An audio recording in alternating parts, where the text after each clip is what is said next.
কে? নমস্কার, আমাদের আসবার কথা ছিল। ও তাই বুঝি। তা কোথার থেকে আসছো তোমরা?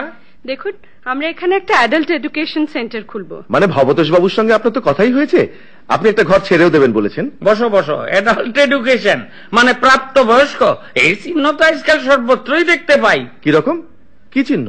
ওই মানে বড় হাতের একটা এ আর তার চারিদিকে একটা গোল, আর এই গোল লইয়েই যত গোলমাল। তাই তো, গোলমালের কি আছে? কি নাই, এই প্রাপ্ত বয়স্কের চিহ্ন সিনেমাতে দিলেই অপ্রাপ্ত বয়স্কের ভিড়, আর নাটকের বিজ্ঞাপনে এই চিহ্ন দেখলেই বোঝা যায় কাপড় চোপড় খুলতে খুলতে মাইয়া লোক কি নাচ জানি কয়। আপনি বোধহয় বলতে চাইছেন ক্যাবারের কথা।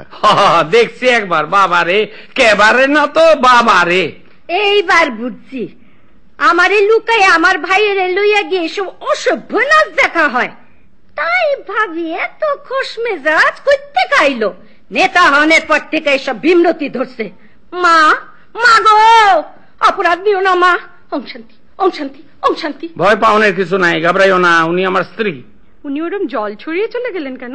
ওইটাই শান্তির জল। কোন কাজ অথবা কথা অপছন্দ হইলি ওই জল ছড়াইয়া আমার বিবেক রিফাইন করেন। হ্যাঁ, কি জানি কথা হইতে আসছিল? ওই সিনেমা থিয়েটারের কথা আপনি বলছিলেন। তুমি চুপ করো তো। বলছিলাম কি, আমরা সিনেমা থিয়েটারে কথা বলতে আসিনি, বলছি অ্যাডাল্ট এডুকেশনের কথা। ব্যাপারটা একটু পরিষ্কার করে রাখো।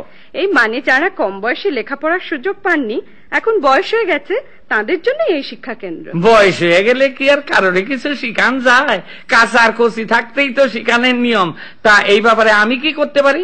এই আপনার বাইরের ঘরটা আমরা সপ্তাহে 3 দিন ব্যবহার করতে চাই। আচ্ছা, আপনার এই পরিকল্পনাটা কেমন লাগছে? ভালোই তো লাগনের কথা। তা কি বই দিয়া বয়স্ক শিক্ষা শুরু করবা ঠিক করছো? ভাবছি প্রথমে রামায়ণের গল্প দিয়ে শুরু করব। হ্যাঁ, খুব ভালো, খুব ভালো। আমরা মানে দেশের নেতারা তাহলে রক্ষা পাবো। রামায়ণ ভালো কইরা পড়া থাকলে আর কথায় কথায় নেতাগো দোষ ধরবো না। বাহ, যা ইচ্ছে তাই করবেন। দোষ করলেও জনসাধারণ কিছু বলবে না। নেতারা আবার কোনো দোষ করে নাকি? এই যে আপনারা সব প্রতিজ্ঞা করেন, ত্যাগ করব, পরিশ্রম করব, জান লড়িয়ে দেব, কোনোটাই তো করেন না। জনসাধারণকেই তো সেগুলো করতে হয়। রামায়ণে তো তাই কয়। লে হালুয়া, এর সঙ্গে আবার রামায়ণের সম্পর্ক কি? আপনি তো মাথাটা একদম ঘুরিয়ে দিলেন। কি বলতে চান একটু বুঝিয়ে বলুন তো। বুঝানের কি আছে? ধরো রাজা দশরথ তার 2 নম্বরই বউয়ের কাছে দরাম করে একটা প্রতিজ্ঞা কইরা বসলো, কিন্তু দশরথের কিছু সাফার করতে হইছে সেলিগা। মরল তো তার ছেলে রামচন্দ্র, কেমন কিনা? তাহলে মরাল কি দাঁড়াইলো? বাপ প্রতিজ্ঞা করব, ছেলে পালন করব, বাপ দেনা করব, ছেলে শোধ করব। সুতরাং নেতা ভুল করব, জনসাধারণ বইগা মরব। বাহ, বেশ উদাহরণটা দিলেন তো। এইরকম গাদা গাদা আছে। বলুন না আর দু একটা। ধরো আজকাল প্রায়ই দেখা যায় নিজের স্বার্থ গুছানের লিগা নেতারা হঠাৎ হঠাৎ দল বদল করে। এটা কিছু দোষের না। এর মূলেও কি রামায়ণ নাকি? নিশ্চয়। সুগ্রীব তার দাদারে মারণের জন্য রামের লগে রফা করে নাই, সেই জন্যই তো রাম বালির দফা রফা কইরা দিল। আন্ডারস্ট্যান্ডিং হইল রামের দরকার হইলে সুগ্রীব হনুমান রে দিয়া রামের হেল্প করব। হ্যাঁ হ্যাঁ, এটা রামায়ণে আছে। চুপ করো। তারপর ধরো বিভীষণ দল বদলাইয়া রাক্ষসের থেকে রামের দলের টিকিট নিল কেন? ঠান্ডা মাথায় হিসাব কইরা দেখলো দাদা রাবণ অমর, না মরলে পৈতৃক সম্পত্তি কোনোদিনই পাওনের চান্স নাই। আর পুরাণে আছে একমাত্র রামই রাবণেরে মারতে পারে। বাস, সপরিবারে রামেরে ভোট দিয়া দাদারে কাইট কইরা দিল। তবে স্ত্রী শর্মা ব্যালট পেপারে উল্টা সাবডাউনে একটা ভোট ক্যান্সেল হইয়া গেছিল। তাই নেতারা বিভীষণের পলিসি ফলো করে। আপনার বেশ নতুন ধরনের বিচার শক্তি আছে তো। না থাকলে চলবো কেমনে? মানুষ তো আমার মুখ দেখে ভোট দেয় নাই। হ্যাঁ, তারপর যা কইতে আসিলাম, ত্রেতা যুগে রামচন্দ্র যুদ্ধ জিতনের লিগে অকাল বোধন করলো, এখন প্রাণ যায় আমার গো। সে কি অকাল বোধনের কি কুফল আপনি ভোগ করছেন?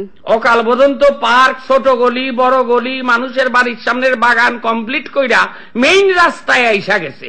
তখন ছিল সংস্কৃত মন্ত্রের মন্ত্রণা, আর এখন হইছে চান্দার জুলুম আর মাইকে হিন্দি গানের যন্ত্রণা।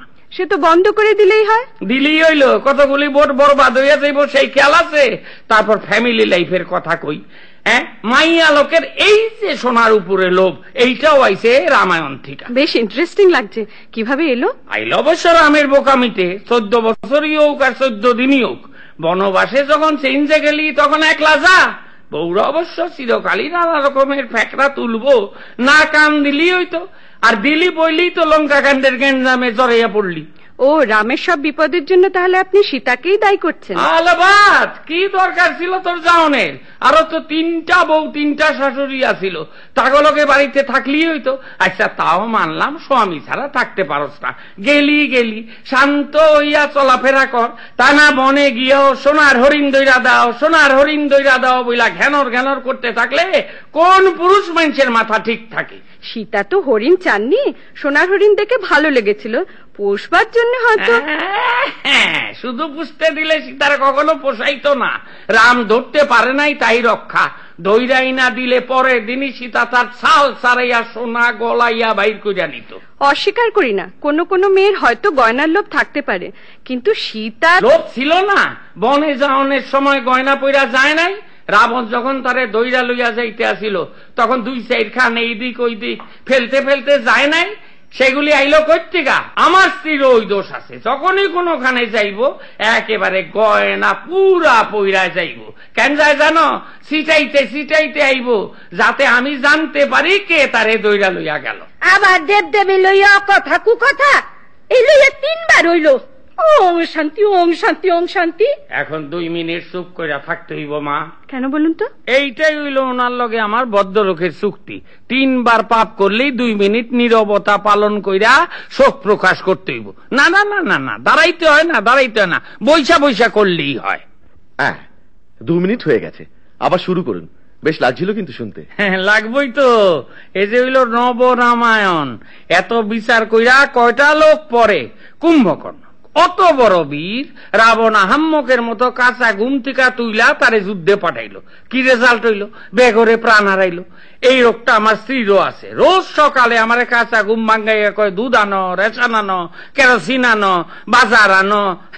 এইসব তো একরকমের যুদ্ধই, বুঝবো মজা যেদিন ওই রকম বেঘরে মরুম। আমার আর কি, ঠ্যাং চড়াইয়া কাটা চচ্চড়ি খাওন বাইর হইব নে তখন। কি অলক্ষণা কথা। মা মা গো, আমারে উঠাও, শিগগির উঠাও, আমি যেন শাখা সিন্দুর পইরা ওর কোলে মাথা রেখে যাইতে পারি। মা ওম শান্তি ওম শান্তি ওম শান্তি। কতবার মানা করছি এইসব আকথা কুকথা কইতে, কিছুতেই শুনবো না। দোষ তো আর অন্যা রামায়ণ। রামায়ণ পরে যে মাইয়া লোকের যেইটা বারণ করবা সেইটাই আগে করব। আপনি দেখছি অনবরত মেয়েদের দোষ দিয়ে যাচ্ছেন। দিমু না? এই ধরো লক্ষণ। গন্ডি কাইটা পই পই কইরা কইয়া গেল বৌঠান গন্ডির বাইরে যাইও না।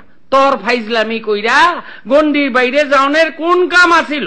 না গেলে রাবণের 14 পুরুষের ক্ষমতা আছিল সীতারে ফুসলাইয়া লইয়া যায়। আমার স্ত্রীও কথা শোনে না, যখন তখন বাইর হইয়া যায়। বুঝবো বুঝবো ঠেলা, যেদিন কোন জুলপিওলা রাবণ ওরে ছিনতাই কইরা লইয়া যাইব। তখন কিন্তু জটায়ু পাখি প্রাণপণ বাধা দিয়েছিল। লাভ হইল কি? জটায়ুর ডানাটা এই কাটা গেল। আজকালের দিনে এইরকম একটা পক্ষী পাওয়া যায়, চিড়িয়াখানায় রাখতে পারলে কত ফরেন মানে আসতো বাবু দেখি।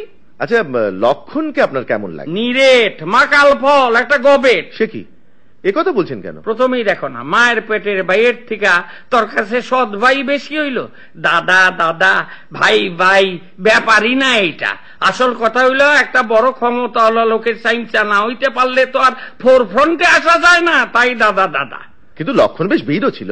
আমার বড় পোলার মতন। কি বললেন? হ্যাঁ, যত বীরত্ব মাইয়া লোকের কাছে। সরাসরি লড়াই একবারই করছিল মেঘনাথের লগে, এক বাণী জ্ঞান হারাইয়া একেবারে দাঁতে হিটকি দইরা পইরা রইল। হনুমান ওষুধ না আইনা দিলে তো দাঁতের পাটি খুলতো না। অথচ দেখো বনে এতদিন আসিলি, সেখানে একটাও মানুষের মুখ দেখতে পাস নাই। মাইয়া লোক তো দূরের কথা, তা যাই হোক, রাবণের বইনটা সাইজা গুইজা আইল। না একটু বেশি ডলাডলি পানা করছিল, গায়ে না মাখলি হইতো। ফস কইরা মস্তানি কইরা তার নাক কাটনের কি দরকার ছিল? একেই খেদা নাক, কাটলে পরে কি থাকে আর? নাকটা যদি চোখা হইতো তাহলে সুৎপনকা অতটা অফেন্স নিত না। আর রামচন্দ্র, তার চরিত্র তো কিছুই নাই। হরধনু ভাঙ্গা সীতারে বিয়া করছিল। এইরে ফলো কইরা আমার মেজো পোলা পাশের বাড়ি সীতারে বিয়া করণের লিগা ধনুক ভাঙ্গা পণ করছে। রামচন্দ্র কতখানি প্রজাবৎসল রাজা ছিলেন বলুন, আদর্শ রাজা তো। হ্যাঁ, পাবলিকের পেদানির বয়ে যে নিজের বউরে আগুনে ঢুকতে কয় সে আবার আদর্শ রাজা। পাবলিক রে ভোটের সময় খেপানো চলবো না। রামের তখন সিংহাসনের দরকার, পাবলিকের ডিমান্ড মাইনা নিতে হইল। এবার শত্রুঘ্নের কথা কিছু বলুন। ওইটার নাম যে কে দিছিল কে জানে। কানা পোলার নাম পদ্মলোচন। একটা শত্রুও জীবনে মারল না, তার নাম হইল গিয়া শত্রুঘ্ন। হার চামারের নাম কৃপা সিন্ধু। বরং ভরত রে কোন যায় চালুমাল, জানে সিংহাসনে বসলে তখন যা টেম্পো মাইদর খাইয়া মরবো। তাই দাদার অর্থাৎ রামচন্দ্রের খরমজোড়া খুইলা আইনা দিব্যি 14 বছর তার আড়ালে বইয়া রাজত্ব চালাইয়া গেল ঔরঙ্গজেবের মতন। যা করে সম্রাট শাহজাহান আমি কেউ না, ভরত তাই।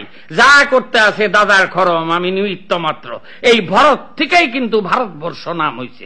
মা ক্ষমা করো মা, এই মিনসারে বোবা করে দাও, নইলে আমারে কালা করে দাও। ওম শান্তি, ওম শান্তি, ওম শান্তি। কিন্তু একটা জিনিস রামায়ণে বেশ পরিষ্কার। কোনটা? রাম রাবণের যুদ্ধ প্রমাণ করে ধর্মের জয় আর অধর্মের পরাজয়। এই যুগে সেটা হইতে আছে কই? সত্য কাম করো, লোকে কইব পাঠা। সত্য কথা কও, ঠেঙ্গানি খাইবা। সত্য পথে থাকো, না খাইয়া মরবা। সৎ পথে থেকে মরলেও নাকি স্বর্গ লাভ হয়। হ্যাঁ, তখন হইতো, তখন তাড়াতাড়ি ডেসপাস হইতো, হয়তো স্বর্গে যাইতো। এখন সৎ পথে মরলে ডেড বডি কোন দলের আইডেন্টিফাই হইতে হইতে ডেসপাসের আগেই পয়সা চাইব। স্বর্গে পচা জিনিস এলাও করে না। খুব মুশকিল হলো তো। কেন? ভেবেছিলাম বয়স্ক অশিক্ষিত মানুষদের চিরকাল অন্ধকারে না রেখে আমরা কিছু কিছু জ্ঞানের আলো জ্বেলে দেব। জ্ঞানের আলো কে দিব? ডিবিসি, ডিপিএল, সাঁওতালডি, ব্যান্ডেল, এরা কেউ তো আর এই আলো তৈরি করে না। তারা যে আলো তৈরি কইরা পাঠায় তাতেই আমরা কুলাইয়া উঠতে পারি না। আর এই আলোর মেগাওয়াট তো অনেক বেশি। তবু রাম রাবণের যুদ্ধে কয়েক লাখ বান্দর মারা গেছিল, তাই রক্ষা। না হইলে যা পরিবেষ্টিত হইয়া আছি তার উপরে আবার যদি তাগো বংশধরেরা বাইচা থাকতো তাহলে তো কাম সারছিল। তাহলে আপনার মতে রামায়ণে শেখবার মতন কিছুই নেই? একটা ব্যাপার ছাড়া, সেইটা কিন্তু বিজ্ঞানে আছে। রামায়ণে বিজ্ঞান কোনটা বলুন তো? কত জ্বর জারি হইলে, গাও গরম হইলে থার্মোমিটার বগলে দেখেন। এর জবাবও রামায়ণে আছে। হ্যাঁ আছে। শরীরে এত জায়গা থাকতে বগলে থার্মোমিটার দেখেন? বুঝতে পারছি না, এও রামায়ণ? নিশ্চয়।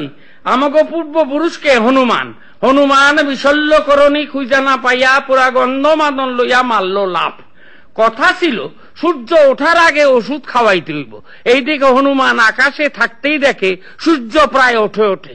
খপাত করে সূর্যরে দইরা বগলে চাইপা ধরল। তেইলি বোঝো বেবাখির তো বগলেই। তার থেকেই সাইন্টিস্টরা বগলে থার্মোমিটার দেওয়ানের প্রথা চালু করলো।